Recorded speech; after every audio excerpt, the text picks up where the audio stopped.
kining kinabuhi sa pag-alagad og katawhan og pagluwas sa katawhan usahay mahimo sad nga babag sa tinuod na kabalaan sa kinabuhi.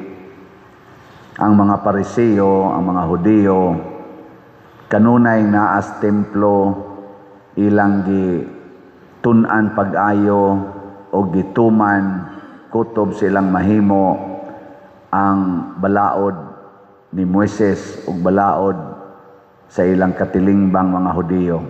Kay nagtuo sila nga ang pagtuman sa balaod makaluwas gyud.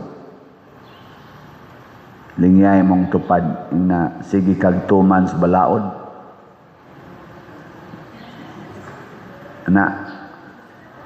Niya ato sa nang gituhuan nga kung supako na to ang balaod, doon daotang mahitabo. Matud pa sa Amerika o sa Israel, misupak ang Iran sa international law mo nang ilang giatake. Ang Iran sad, niingon sad, ang Israel o ang Amerika, mao say nagsupak sa balaod. Pulo sila nagamit og balaod. Ang ICC nigamit og balaod para i-detain ang atong former President Rodrigo Duterte. Ang mga supporters pod ni President Rodrigo Duterte gasige sa ingon ang ICC nagsupak sa balaod.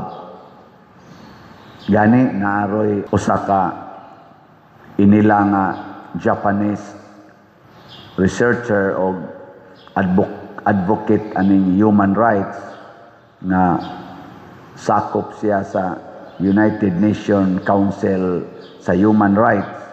Nisulti siya dito sa meeting sa United Nations na kining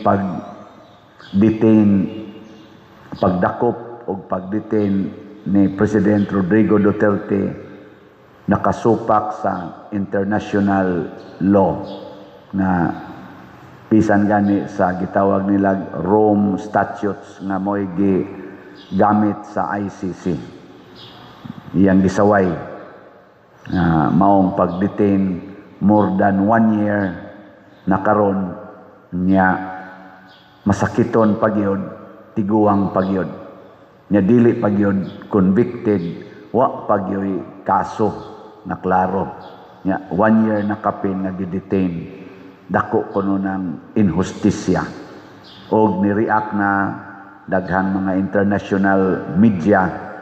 Gi-interview na ganito si Attorney Baligod aning gada aning mga 18 Marines haron pasultihon og nganong naingon ani ang kahimtang ron sa atong former president dito sa ICC og nabaniog na sa DI dito nila nga ang ICC midawat og suhol gikas Pilipinas. Nya ila na sanggi kuan anastaring na sad si Trillanes kay gisulti sad ni Attorney Baligod nga kani Manggos Trillanes usa ni sa amo diring former senator ni angkon siya nga siya maoy ni suporta sa gihimong investigasyon sa ICC nga illegal nga investigasyon kay di naman may membro niya ang ICC sad gi-accuse pod sa mga 18 Marines nga midawat sad og kwarta gikas Pilipinas mga $2 million US dollars. Mao ni ang mga accusation pero pulo sila nagamit og balaod. Si Jesus ningon sad mianhi ko dili pagsalikway sa balaod ni Moises kung dili sa paghatag niini og hingpit na kahulugan og pagtuman.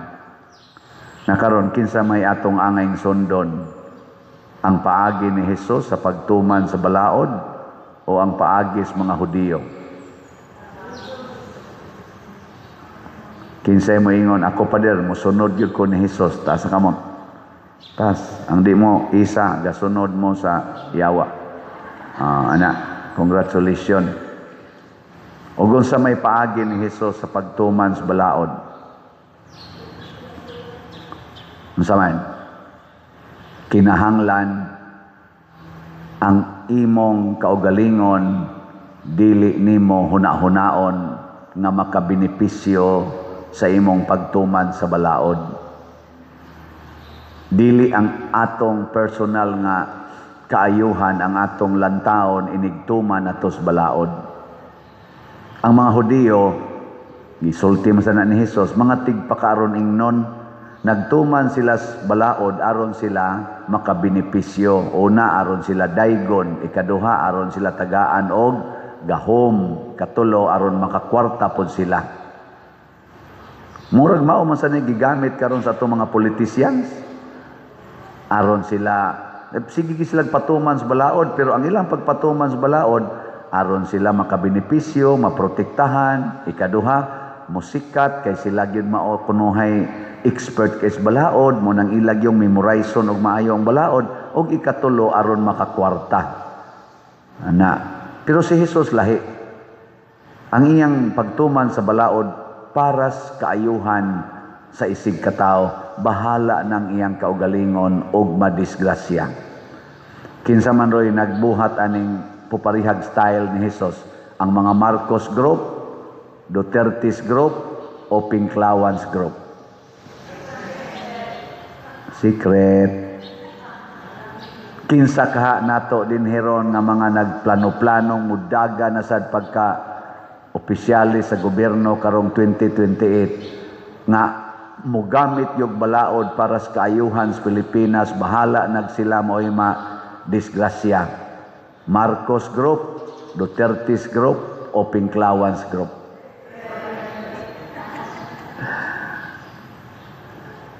Diha to'y speech ni President Duterte katong presidente pa siya.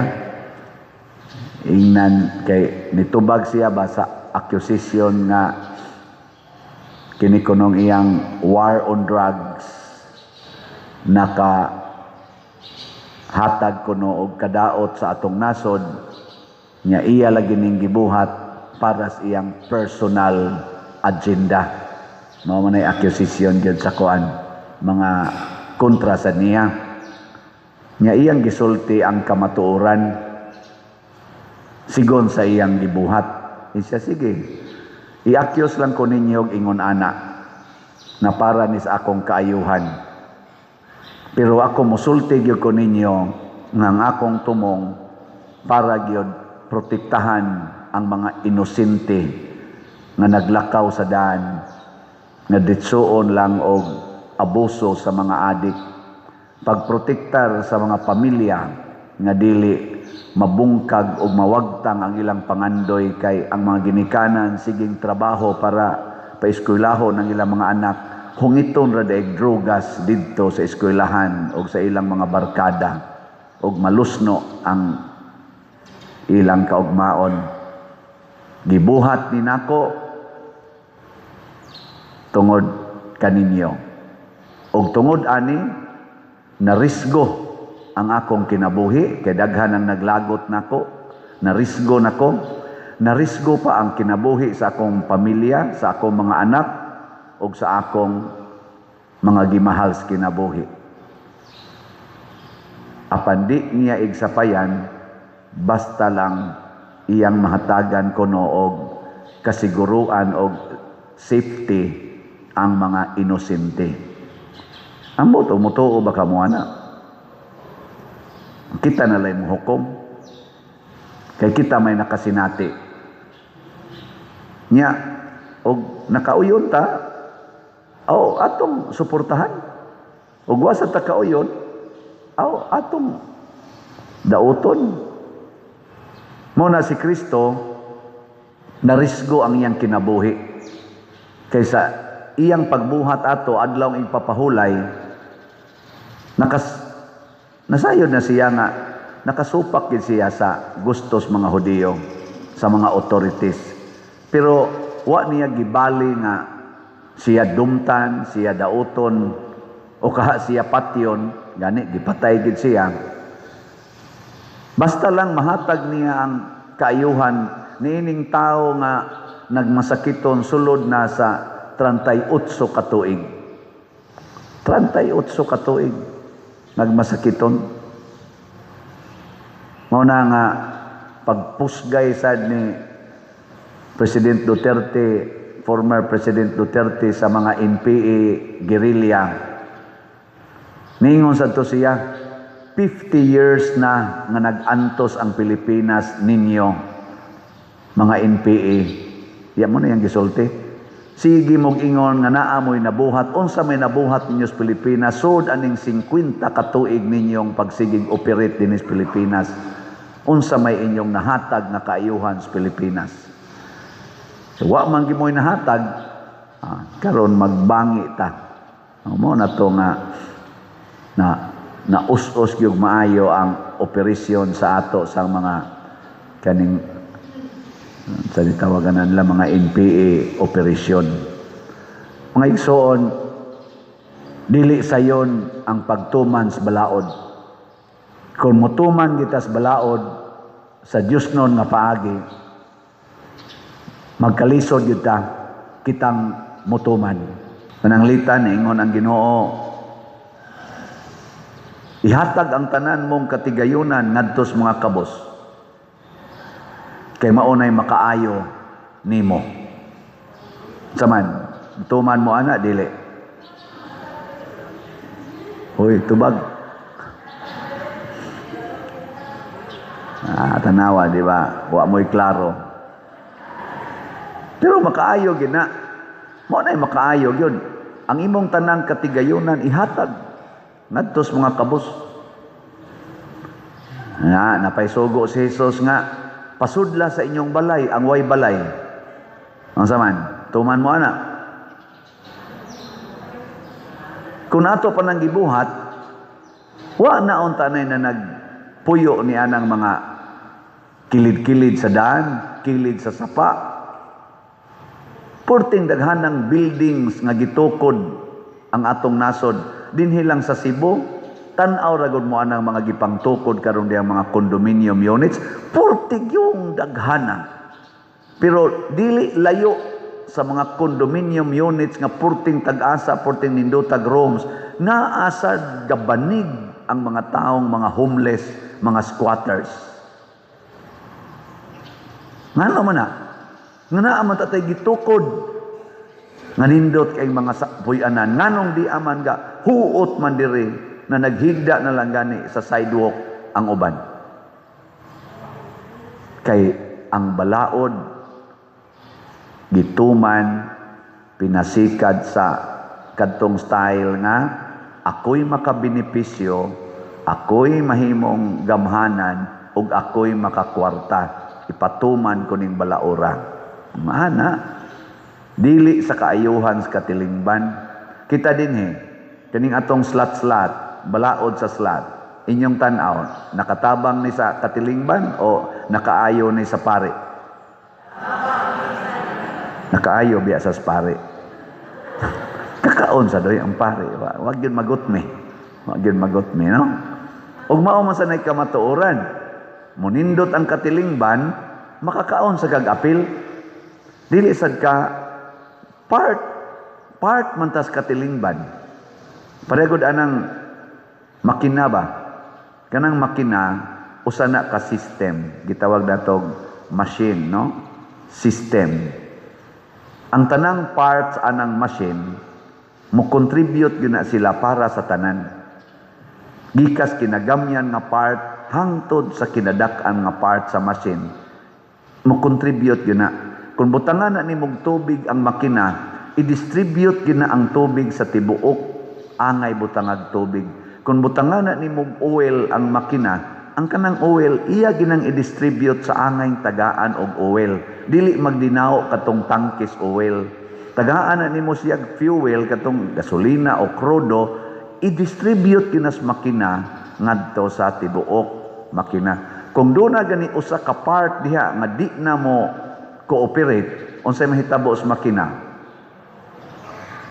Di na kalihok ang sakyanan, muhunong, di na ka move forward. Mausad na ang katilingban nga gusto ni Kristo. Ningon siya, ang usa ka kalibutan akong lawas, mystical body of Christ. Matod pa ni San Pablo, nga daghag mga bahin, ug ang tanang bahin niini nagtinabangay. Ug mao kana ang hulagway sa unang pagbasa. Kining pagtinabangay, mao ni ang mahimong suba or baha sa grasya. Ang atong pagtinabangay dinhi sa atong parokya, mutakod ni ngadto lain. Hangtod og magsige na gitag tinabangay, mahimong baha sa grasya. Ang atong mga online parishioners, kamo mga online parishioners, wa tingali mo kaanhig Compostela didto pasad ko San Vicente Ferrer, wa tingali mo kaadto didto, pero di na maihap kapila na mo ni palit og slots. Congratulations, pakpakan nato atong online parishioners. Ana. Niya sa dinhi mga territorial parishioners nga nagsigig simba nga di na sad maihap kapila na mo ni palit og slot. Pakpakan sad nato. Kamong tanan nga namalit og slot, ginagmay ra kay na 100, 300, maabot sad usahay og 3,000, 1,000, ginagmay jud kayo. Pero pagtipon sa may nitabo, matod pa ni Presidente Duterte, ay nalang nag-ipanghambog, lingian na lang ang imong palibot ug mao kanay saksi unsay nahitabo sa atong panaghiusa. Unya unsa may buhaton sa wa pa kapalit og sulat? Unsay buhaton? Mamalit. Nya unsaon man nila pagpamalit og way mamaligya? Wa man sadto sila maminaw nako. Kamong namalit nagslat, suruya sila. Atong himuon ang gitawag og tukhang. Tuktok hangyo. Tuktok ka sila hangyoan. Karon mag-celebrate sa pista ni San Jose. Karong Huwebes, duha na lang kaadlaw gikan karon. Akong giingnan, unsaon man pagkahibaw sa atong mga parishioners nga sila nakaapil sa atong pagsaulog og pista ni San Jose dinhi sa atong parokya, padad-i silag sobre. Akong gisugo ang atong mga chapel leaders. Kung nakadungog mo ron mga chapel leaders, last day na ninyo karon sa pag-distribute og mga sobre. Naku, tagaig mga sobre, nya suruya ang mga balay ing na halad mo sa pista ni San Jose. Nya ugma pohon ang mga chapel leaders nga nakapangulikta sa ilang halad, i-offer na dinhi. Aron ang ilang paghatag og piso ngadto sa 1 million moabot dinhi og makaapil sila sa grasya sad nga ipabaha sa Ginoo pinaagi ni San Jose. Ana, lingay mong tupad na manukhang ta. Ingna ba na manukhang ta? Oh, kamo niya dinhi. Tanawa inyong atubangan. Ang inyong atubangan ba na isobrewa? Yung sa may buhaton ninyo ana. Panguha mo diha. Nya suruya tong inyong silingan. Ingna mga piltag offer karong Huwebes, alas 6 sa gabi, magmisa ta dinhi, high mass, ighuman anang misa natay mubo nga prosesyon mga almost 1 hour. Nya ighuman ana natay program gamay. Mga on-kaon ta dito, kutob lang sa madaw nya. Mas maisan magdada sa mog inyong pagkaon para atong itampo dito kay mo preparar ta dire. Akong gipangutana mga San Jose nga mga kuan dinhi ko pradia ning ingon man hinuon nga kami pa dir huwat lang gimig na tunol oy. Nako tan-aw sa nako galisod sa glakaw ang uban ako ana ni. Di na gini kapangita pero basin sa mudada magdada na lang sa taba. Ana itampo ug magsobra. Praise the Lord. Og makuwangan, kita mo isadan. Nga naman, wa man tanagda. Oh. Ana na siya. Og anha diha malipay, kay ang kinabuhi ni San Jose, kasakit og kalipay. Pirming gauna ang kasakit, musunod dayon ang kalipay. Muna, magantos ta, para sa uban, lipayon ta, inig kahuman ni ana.